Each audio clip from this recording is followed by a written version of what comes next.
All right, welcome to the show once again. I'm always so grateful that you watch and listen to this show because now 4.5 years I have so enjoyed reading your comments, replying to them, seeing what's important to you. And before we start, I want to thank Betty Ryder for my beautiful clothes and this funky necklace.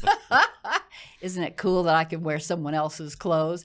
Be sure and stop in to Preston Center and look for the red door, boutique with the red door, Betty Ryder Boutique. And now, have you ever known someone that's narcissistic or loved someone that's narcissistic? Or maybe you don't even know what that looks like. That's what we're going to be talking about today. I am so very honored to have the expert, Dr. Les Carter, with me today. And let me just tell you a little bit about him. First of all, he is a renowned author of, how many books do you have? 20.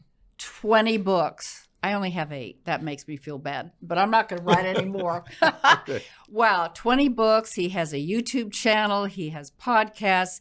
He's doing it right, if I may say.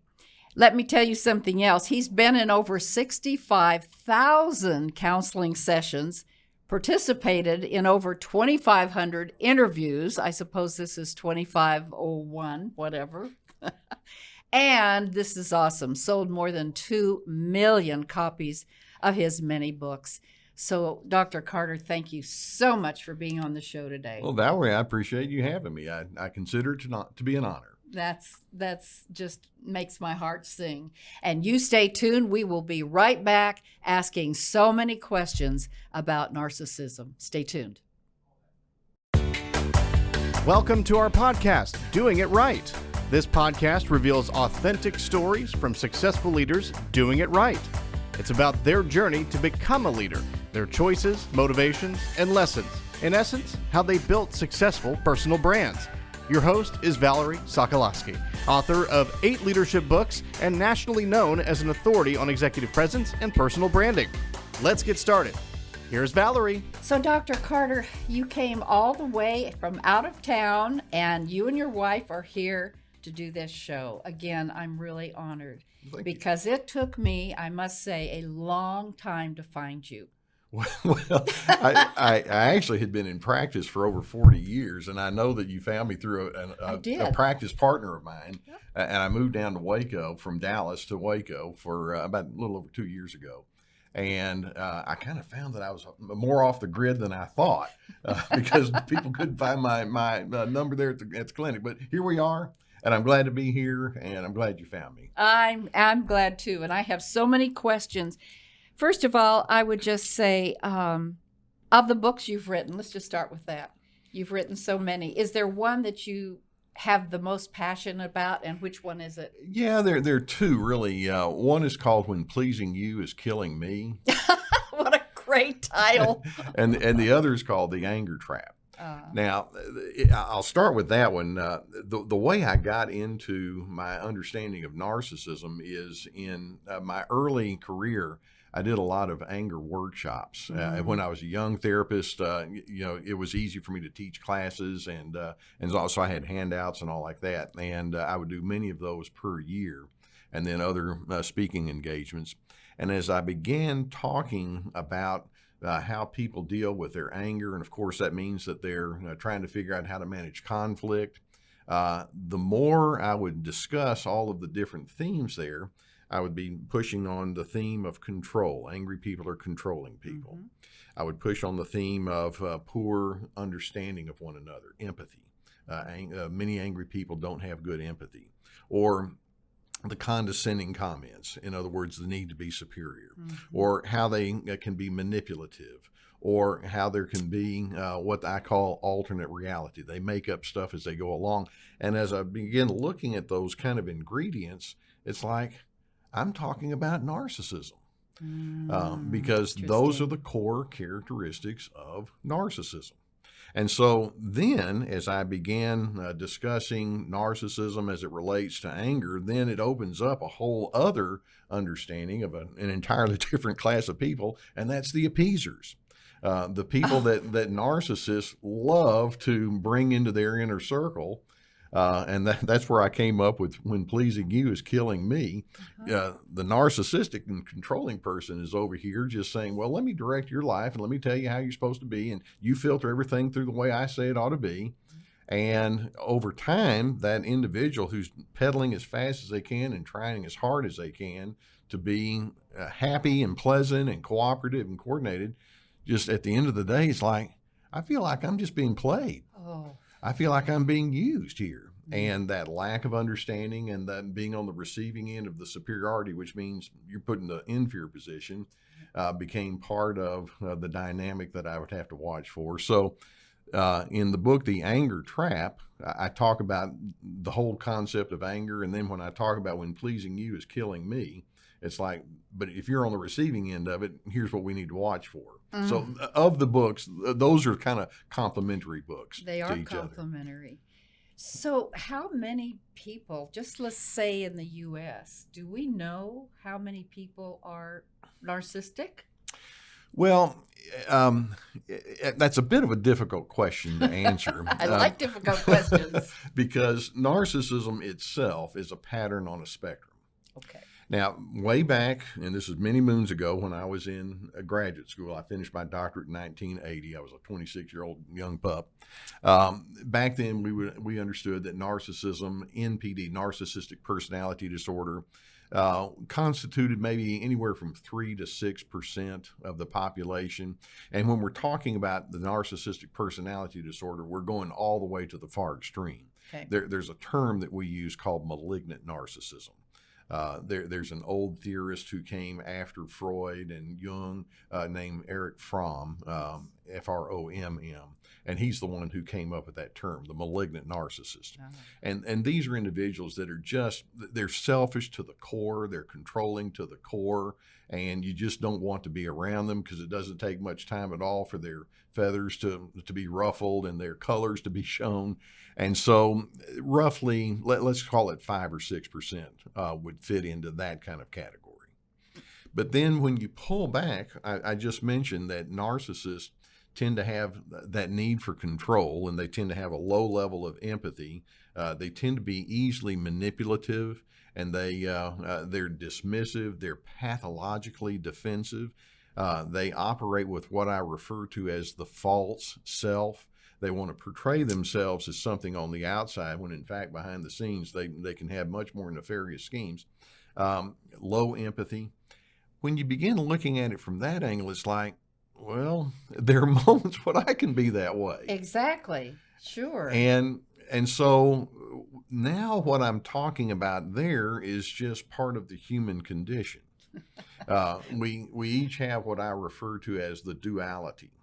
Part of us is capable of loving and good and kind characteristics, but we're also capable of the selfish and controlling and overbearing characteristics. We carry that tension on the inside of ourselves.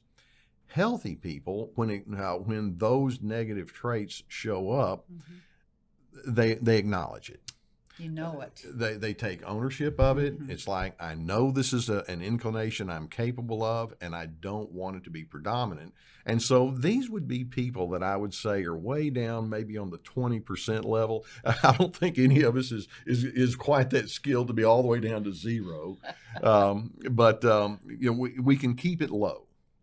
And we can keep it manageable. And then when your controlling nature or your insensitive nature or something like that slips up, it's like, okay, you got me. I did it. And you make adjustments. Well, those are people with high emotional intelligence. At least we know it. Exactly. We're doing it. Exactly. Can true narcissists love?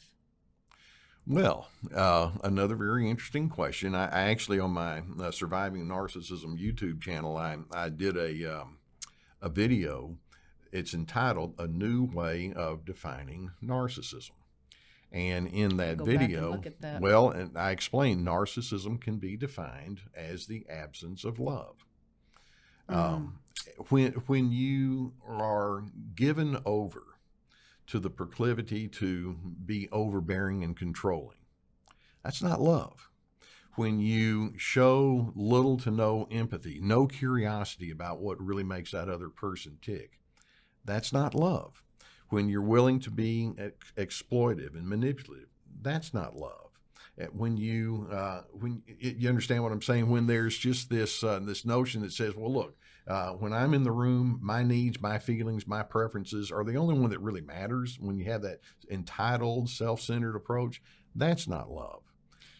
Okay, I'm interrupting you, forgive me, on purpose, because I'm thinking about someone I know that is passive aggressive.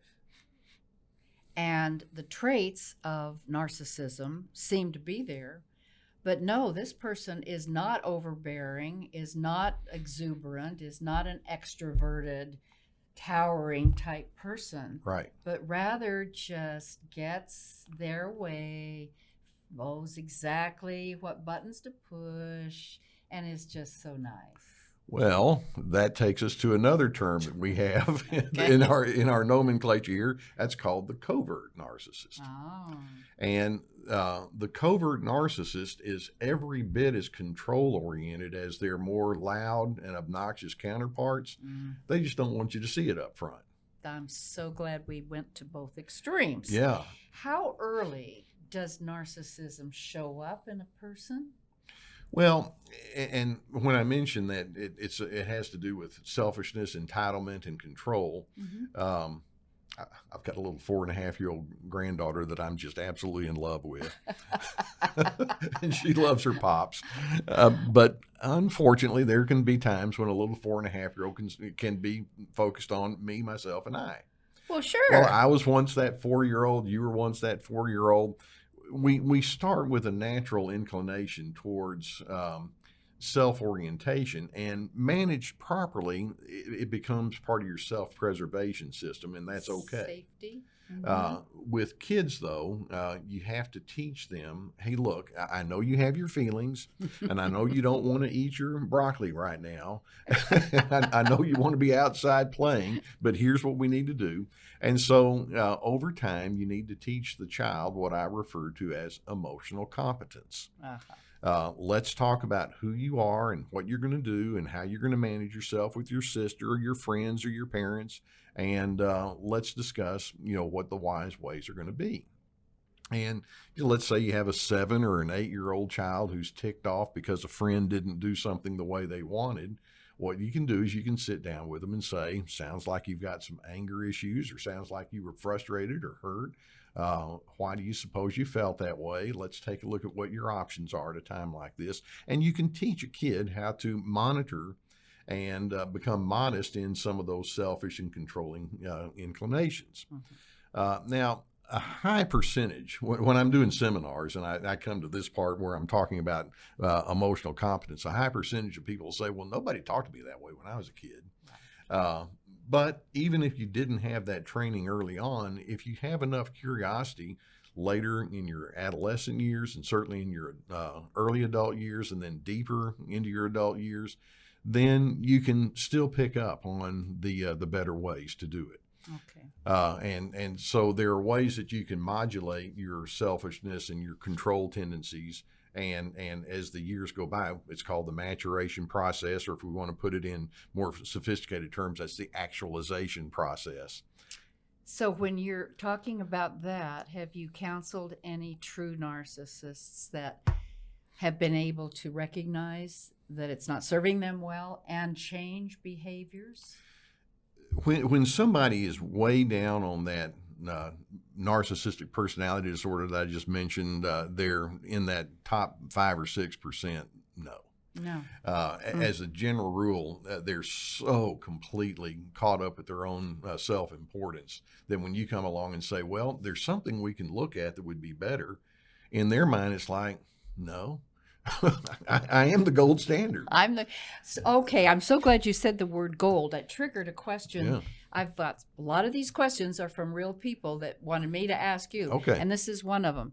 And this was a parent that said, can they have a golden child? Meaning, let's say there's 2 children or 3 children, but one seems to be always the golden child. Is that? Yeah. any part of this? Yes. In fact, it's not at all uncommon for an adult narcissist to look back and we realize that they were indeed the golden child. Now, not everybody that has strong narcissistic tendencies would fit into that, but many times they are. In other words, oh, you're so special and you're so wonderful and everything you do is just the most beautiful thing we've ever known. And, whatever little Buffy or whatever little Billy wants, we're going to do that for them.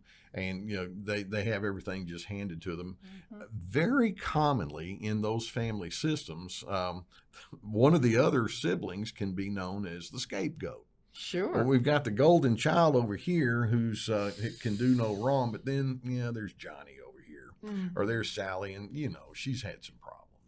And so it's really interesting when you start looking at family dynamics that whether it's consciously or subconsciously, they can be assigned roles. Mm. And then that can follow them all the way into their adult years and become part of their patterns of engaging with others. Mm. So interesting. What about possessiveness? Someone, if it is someone that is rather possessive, let's say, about their children. The children can't travel to see you. They need me. Real words from someone I'm thinking of. They need me. No, they're just born. I'll let you hold them for a little bit, but I have to have them back. They need me. Is the need for need part of it? Yes. Another term to be familiar with is what we call narcissistic supply. Narcissists want to give the impression that they're, pretty confident, mm-hmm. and they've got it together. That's what I mentioned, the false self. It's like, no, I don't really have that many problems. In fact, though, they're very shame-based. They're very fear-based people. Fear-based. It's like, well, if I show you my humanity, this might not work out well for me. And so when I say that they're shame-based and fear-based, there's actually a very subtle self-loathing that they operate with. And by that I mean, if my negatives are found out, this is not going to be good. I hate that side of myself. Mm-hmm. And so they continually live with the shield up. And so they're constantly looking for people who will prop them up and say, yes, you really are wonderful. And they want that narcissistic supply because they're in compensation mode. They just don't want to admit it to you. And they get to the point where they don't even admit it to themselves. And that's part of what keeps them stuck in the pattern because they're not able to be honest about who they are. Mm-hmm. So this show is all built around authenticity. What I'm getting is they're not really authentic, are they? Let me ask you a couple of other questions. Do narcissists know they are? Do they see it? From time to time, I just shake my head. There's some people that say, "Oh, well, yeah, I'm a narcissist, and I've got my YouTube channel and I have my podcast, and I want to teach you how to deal with people like me so that we don't bother you so much." And I'm just thinking, okay, one of the key ingredients of narcissism is the willingness to exploit and manipulate, and I feel like it's coming on. So there are some people who will identify themselves as narcissistic. And then it's like it's a badge? Yeah. Oh, my goodness. That's my badge of distinction. Whoa. Or I recognize it. What are you going to do about it? And so some of them, it's like, the reason I need to be in control is because, this is me. And so they will actually, in fact, I've used that term, badge of distinction. It's almost as though they wear it as a badge of distinction. Like it's a good thing. Yeah. Now, many other times, though, you have somebody who's strongly controlling and insensitive and all the rest. And when you call them out on it, it's like, no, you missed it on that. Now you are. Oh, blame frame. Yeah. Blame frame. They'll just point that finger right back at you. You're the selfish one. If I'm thinking about someone actually doing, not a real person, but I mean, if someone were really doing it, does intellect interject here at all? Is there anything that says narcissists are extremely intelligent or not, or it doesn't matter? Well, not necessarily. Okay. Sure enough, there's some narcissists who are very intelligent, and there are some narcissists who are dumb as a brick, and there are a whole lot in between. Human beings. How about that? Exactly. Just human So, beings. because some folks, it's like, well, narcissists, they tend to rise to the top of the leadership chart. That's why I was asking. And sure enough, they do.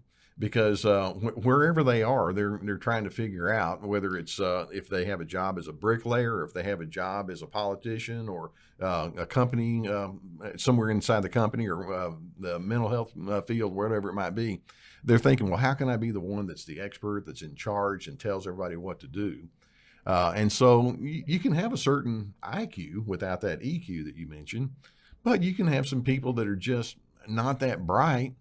And it just never even dawned on them to think about how overbearing they are. So interesting. And pushy and forceful and insensitive. And so they're across the spectrum. I am just almost, I'm almost listening without listening to the audience, listening to us or watching us, trying to figure out, oh, let's see, I wonder if. Yeah. And on that note, people that work for someone, many times in my executive coaching, I'll be coaching someone that, how do I deal with this person who is, it's always my way and it's controlling. But that doesn't necessarily be narcissistic. But what if it is? What if it's more over onto that side? It does put you on the spectrum. Keeping in mind that might be somebody that has those controlling tendencies, but maybe they're down at the 40% level. It's there, but it's not so predominant that you can't get along with them. Can we take a blood test and find out where the level is? I wish we could. Okay. I wish we could. You and I could get rich and we could get that patent. But what do they do if you're working for someone like that?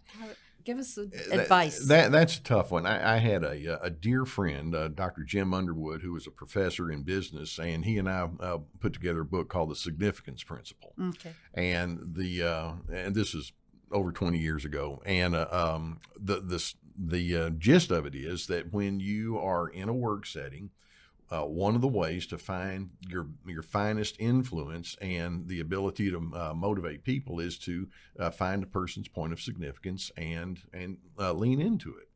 And you become a builder of significance. And we have then what I call the significance paradox, where the best way for me to find my significance is to help you find your significance. Which is a good thing. It's win-win. Right. Exactly. And so healthy and really effective leaders will pick up on that kind of mindset. The unhealthy person starts, you remember the old book, I'm okay, you're okay? Yes. Well, they start with the notion, I'm okay, you're not okay. And so if you're in that not okay position as far as that boss is concerned, or supervisor or coworker, this is where you have to practice some serious personal discipline. If that person who thinks poorly of you has concluded you're an idiot or you're not competent, I'd quit. Well, and sure enough, if that's something, it may be that you need to be somewhere else. But while you're there, you have to ask yourself the question, well, do I agree with that? And if you are an idiot, you have problems. But if you're not, it's like, well, then that person has mischaracterized me. And I need to be willing to say, you got it wrong, at least, whether I say it out loud to them or at least I'm saying it within myself. And another thing is you might ask, well, am I competent? Am I repugnant? And so rather than filtering how you manage yourself inside the workplace through that person who already has a predisposition to think poorly of you, you have to start within your own self, saying, well, I know who I am and I know where I'm going. And in the function that I've been given and I'm being paid for, I'm going to do it well. And as best as I can, I will coordinate. And sometimes you have to know when to push back against that controlling person. Sometimes you need to learn how to flow within the system. Obviously, you don't want to compromise your own ethics and morality and all the rest that goes with that. But you have to learn to individualize your own thinking about who you are. You have to individualize your own rationale for why you do what you do. And then if the people surrounding you can say, hey, way to go, okay, we got some good synergy here. But if they can't, then I'm still going to stay inside my integrity. Well, there you go. Never compromise integrity. There's so much about in these days when there's a chaotic world in the workplace and people are, some people who are working are struggling to stay, and some people who are leading are struggling to find people to come to work. And in the hiring process, I'm curious if there would be ways to know ahead of time if you're hiring someone, because you've talked about the charismatic, and how could I be fooled if I'm in the hiring position? That's a tough one, because remember, I used the term just a few moments ago called the false self. Exactly. Narcissists, as a general rule, are skilled at creating good impressions for a while. Now, over time, they can't Show stop their themselves. colors. Yeah, exactly. But short term, they can be delightful, and some of them are good conversationalists and all. But you do want to watch for certain kinds of qualities, and that is, do they seem interested in who you are?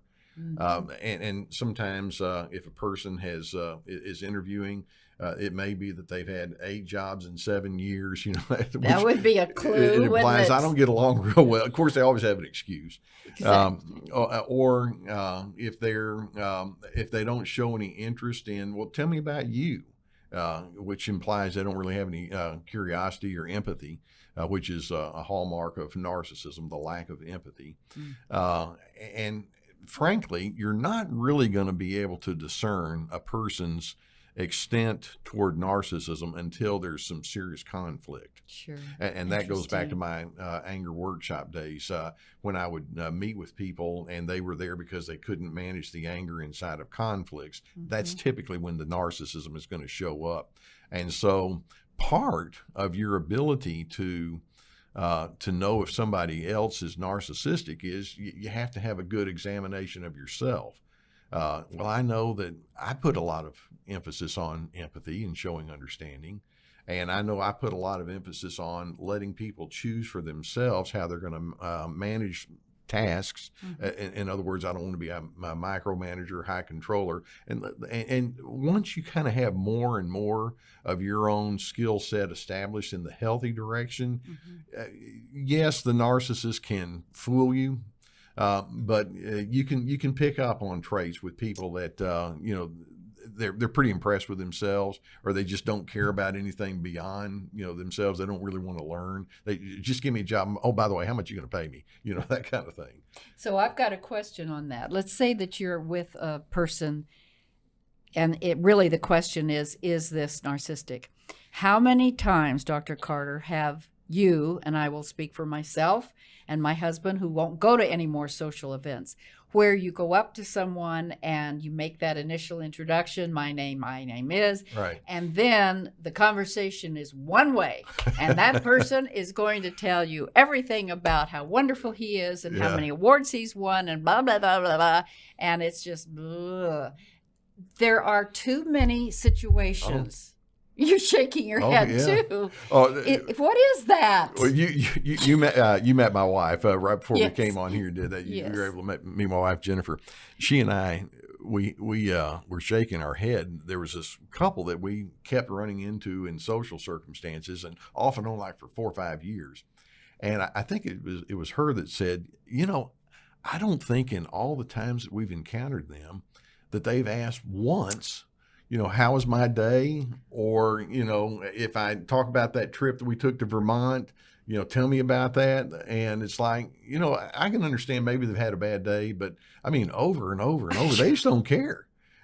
Or if you do tell them about that trip to Vermont, they'll say, oh, yeah, well, I went to Hawaii. And they'll one-up you. Exactly. Okay. So networking, stay tuned. This happens. Networking 101. What do you suggest if you're in that situation? You can say back and leave. In other words, how do you and Jennifer get out of that situation? What do you say? one of us goes to the restroom and texts the other one, call, hey, got an emergency. I think we're about to have a heart attack, so we need to go to the hospital. Oh, it's good if you're together. But seriously, I mean, how can you negate that? I'll give you a story. And it's kind of what I alluded to, which is meeting someone. And again, that's exactly what happened. He continued to talk and talk and talk, and he was so proud of everything about himself. And I kept hearing about it. Now, how do you stop the conversation long enough to exclude yourself from the conversation? Well, the rest of your question probably is without seeming like you're being a jerk. Yes. Sometimes if you realize I'm stuck here and this person is just completely full of themselves and they couldn't care less, sometimes you just kind of have to do what you have to do to take care of yourself. And you may say something like, I know that you have some interesting stories. If you don't mind, I'd like to go ahead and speak to this person over here. I haven't seen them in a while. There you go. And Good. if they walk away thinking, well, you didn't seem to care, it's like, well, actually, I don't. I'm not going to say it out loud. Let's make it real. I love that. But at some point, you happens. just take care of yourself. Yes. And then if they just roll their eyes at you, it's like, well, they roll their eyes at everybody. So I'm next on the list. You are such a real person with such intellect about all this narcissism and many of the other things you've counseled all these years. I always ask my guests what lessons learned that you would share with a 12-year-old or my audience of leaders and those who want to be. And you mentioned the importance of listening. Everyone says that. Everyone says that. My question to you is, how do I really know you're listening? Everyone has a backstory. And I'm truly interested in what a person's backstory is. And so what I like to do is whenever I'm engaging with someone, for example, if they say something like, I went to, 2 hours away to go see my grandkids. And I might say something like, tell me some of the favorite things you enjoy doing with them, and you just want to. I want to find out, what's going on. Curious. They'll reveal themselves. Mm-hmm. Or someone else comes along and says, "Well, I was working on this project with the ABC Corporation, and we've just kind of hit a snag." Then I might ask something like, "Well, when you hit a snag, what does that do to you?" Because I know that you've got the desire to do things right. And in other words, just pick up on what people are saying. And then show curiosity. And it's not a technique. No. It's a mindset. I really want to know who you are. In this moment, you're sharing a portion of who you are. Can you give me some more data on that? Can you give me some more information? And you're able to learn all sorts of nuances from people when you make that a priority. Some people just don't do that. They don't care. No, I know. And the thing that I love about that, what you were saying about the listening, when it's deep listening, in other words, when, to your point, you really are listening to what's important to the other person, then you know what to do to carry the conversation on. In my workshops about social savvy, and I talk about all of these things, I say it's not that hard. It really isn't. If you just really listen to someone, to your point, you'll pick up on those nuances and you'll have another nugget to throw back. Conversation is really nothing more, in my opinion, than playing tennis. I throw the ball to you and hopefully you don't keep it very long. Yeah. And you throw it back to me. But to your point, it's listening enough to pick up the ball where they have left off. And another one, so thank you for that. Another one is, you said you have to have a definition of who you want to be. And you don't mean being inauthentic. So talk about that. Well, where that statement comes from is I'm very aware that narcissistic individuals can be so overwhelming that they can set the pace. If they're argumentative, before you know it, well, I'm being argumentative too. If they're highly defensive, well, I feel like I've got to justify myself too. Or if they just have rambling stories, then I might try to get my rambling story in there. But at some point, it's like, if there's some things over there that person is bringing to the equation that's just not consistent with where I want to be, I'm hoping that each one of us can have our moments where there's this ongoing updating. Who am I? Mm-hmm. What beliefs, what characteristics, what traits do I want to have? For example, I say I want to be a patient person. We'll take some low-lying fruit on that. Everybody wants to be a patient person. And so when somebody is saying and doing something in front of me that's making me think, come on, get to the point. Mm-hmm. It's like, well, wait a minute. I already said I want to be a patient person, and I don't have to have that person's coordination. It would be nice, but if they don't, I can still be that person. Or I want to be a person of respect. And if somebody's showing me disrespect, I don't have to match pitch. I still want to maintain a respectfulness, that kind of thing. So that's what I mean when I say you want to have a definition of who you are. And one of the things that I like is I like being I've got various groups where we have accountability with each other and we know one another well. I like to read. I like to, run things by my closest confidants, whether it's my wife or a very close friend or a family member. And just, you always just want to be a student of humanity and just be honest about who you are. And just make that a goal.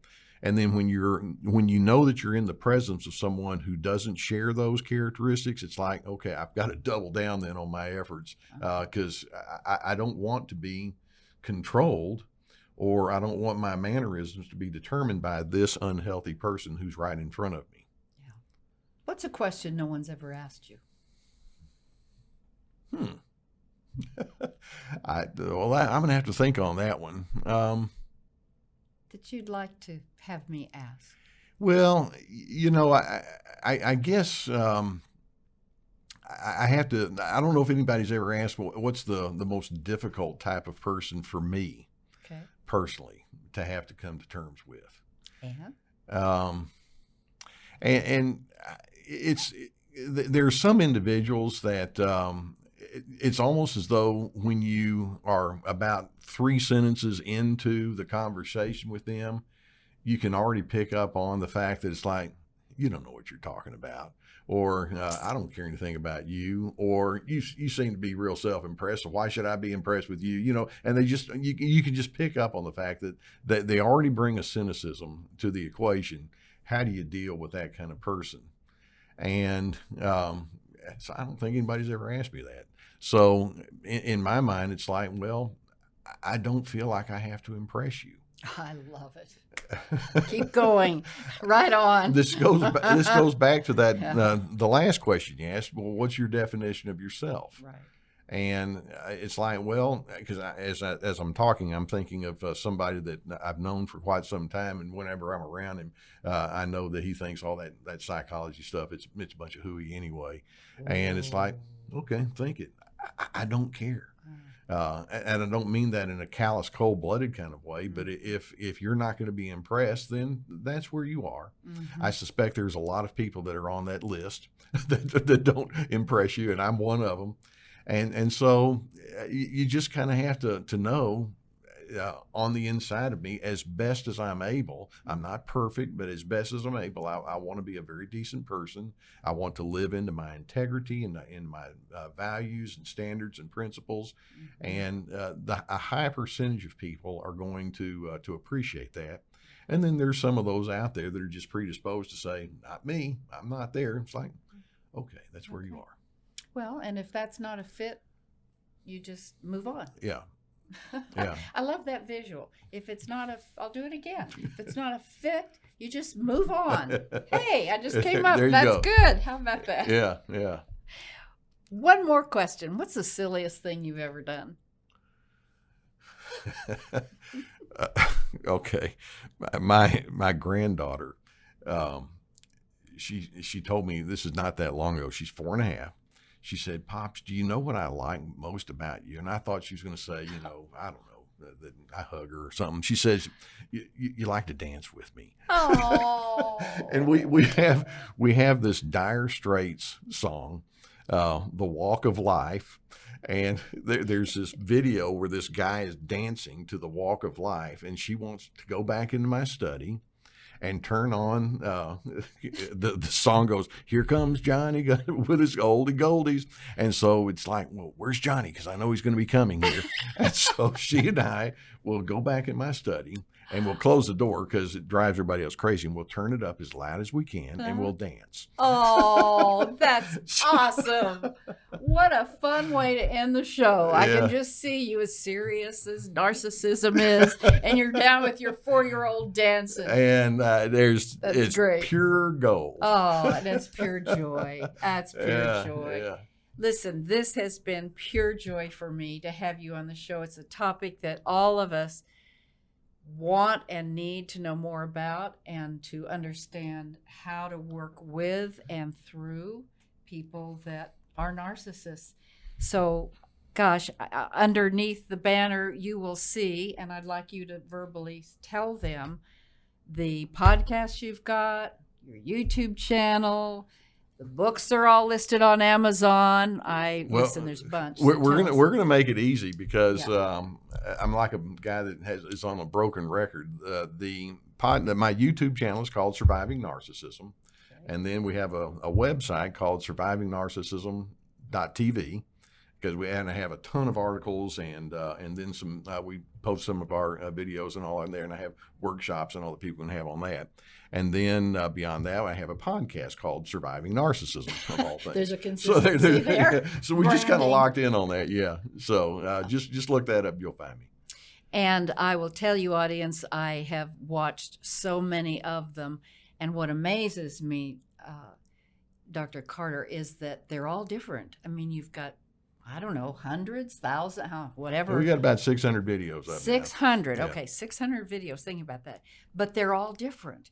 And so I would encourage you to learn more, should you be interested, from Dr. Les Carter. Thank you so much, sir. Valerie, it's been my pleasure. And I'm so glad we connected. I'm so pleased to have had the chance to be here with you today.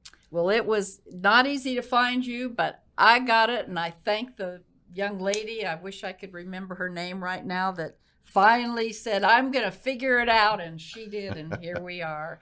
And so you stay tuned because, as always, I have a Valerieism. So let me tell you what it is today. This one is, don't wait until you're completely sure. Isn't that true? If you did, you'd never do it. Now, I have to be vulnerable because that's for me too. You know, sometimes when the teacher is teaching, the finger goes out, but the thumb comes down into my heart, and I'm saying it to myself too. Don't wait until you're completely sure. If you've got a dream, go for it. Put feet to the street. If you've got an idea, try it out. If you've got something that you've been wanting to do, do it. Because you know what? Today's the day. So that's my Valerieism for today. And one more thing. Monday Morning Leadership for Women is now an 8-week course. Women, I am so excited about offering this to you. Please go into my website and email me. I'd rather you email me and let me know that you heard this. Valerie at valerieandcompany.com. Let me know you're interested because it's filling up.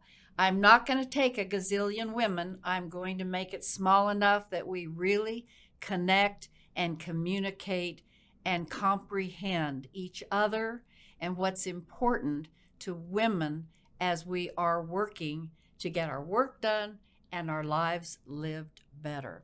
So email me, Valerie at valerieandcompany.com, and I will send you the outline. Come on, y'all. That's it for now. Until next time. Thanks for listening. To receive Valerie's voice, free monthly leadership tips, and to learn more about her leadership programs and coaching, visit her website, valerieandcompany.com. Next week, we'll be here again to inspire, engage, and equip you with teachable points of view from successful leaders who have been doing it right. Until then, lead authentically.